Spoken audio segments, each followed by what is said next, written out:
ప్రపంచంలో అతిపెద్ద railway నెట్వర్క్స్లో Indian railways ఒకటిని ప్రత్యేకంగా చెప్పాల్సిన పని లేదు. దేశంలో కోట్లాది మందిని తమ గమ్యస్థానాలకు చేర్చడంలో ఇండియన్ రైల్వేస్ కీలక పాత్ర పోషిస్తున్నాయి.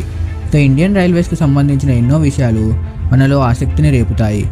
ఇలాంటి వాటిలో రైల్వేకు సంబంధించిన ఒక ఇంట్రెస్టింగ్ అంశం గురించి ఇప్పుడు తెలుసుకుందాం. సాధారణంగా ఏ రైలును గమనించినా రైలులో జనరల్ బోగీలు రైలుకు మొదట్లో, చివర్లో మాత్రమే ఉంటాయి. అయితే జనరల్ బోగీలు ఇలా ఉండడానికి కారణం ఎప్పుడైనా ఆలోచించారా?